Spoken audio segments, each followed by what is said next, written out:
Baik, Assalamualaikum warahmatullahi wabarakatuh.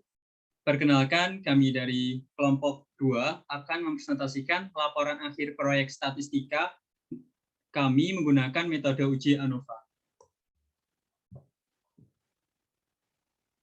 Nah, di sini kami mengambil topik mengenai laju pertumbuhan ekonomi Indonesia, Singapura, dan Malaysia mulai tahun 2011 sampai 2020.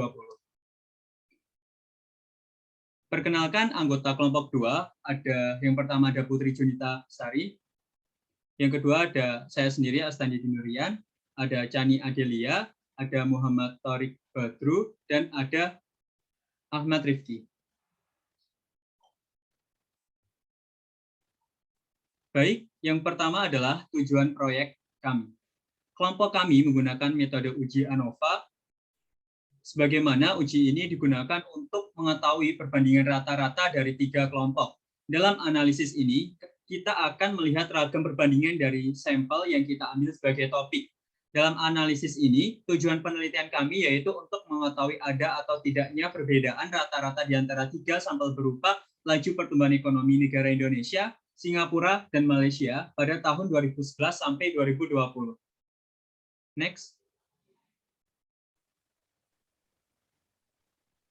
Nah, berikut merupakan data laju pertumbuhan ekonomi Indonesia, Singapura, dan Malaysia tahun 2011 hingga tahun 2020.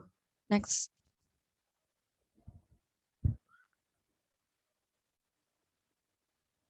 Nah, pada proyek kali ini, kelompok kami menggunakan metode uji ANOVA single faktor. Selanjutnya adalah uji statistik. Tahapan pertama yaitu menyatakan hipotesis 0 dan hipotesis alternatifnya. Untuk hipotesis 0-nya yaitu mu1 sama dengan mu2 sama dengan mu3. Dan untuk hipotesis alternatifnya yaitu tidak semua rata-rata sama. Kemudian tahapan kedua yaitu menentukan tingkat signifikansi. Kita memilih tingkat signifikansi 0,05. Kami memilih signifikansi 0,05 karena signifikansi tersebut dianggap lebih akurat dalam menentukan pengaruh terkait signifikansi untuk mengolah data dalam analisis ini. Selanjutnya akan dijelaskan oleh rekan saya, Chani.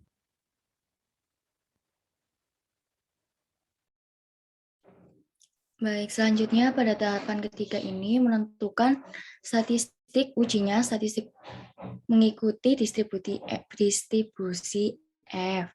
Lalu pada tahapan keempat, merumuskan kaidah keputusannya degree of freedom atau DF.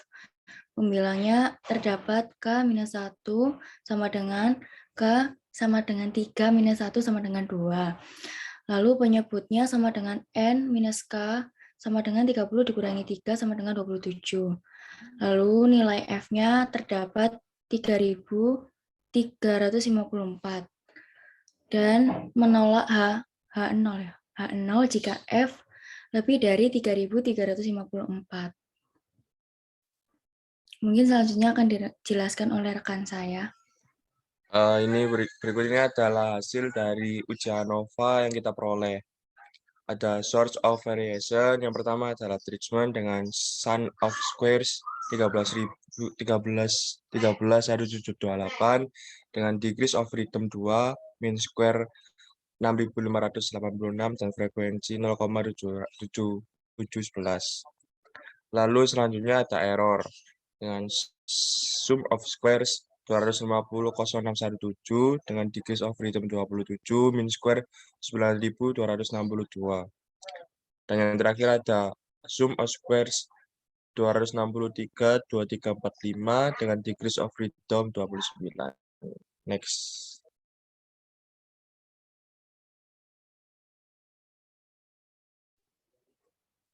Dengan demikian dapat kita tarik kesimpulan bahwa nilai hitung F adalah sebesar 0.711 sebagaimana yang nilainya lebih kecil dari nilai kritis 3.354.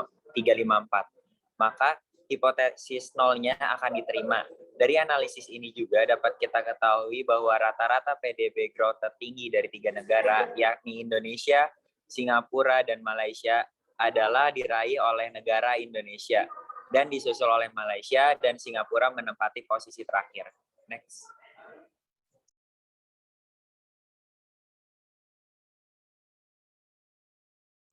Sekian yang bisa kami sampaikan. Atas perhatiannya, terima kasih.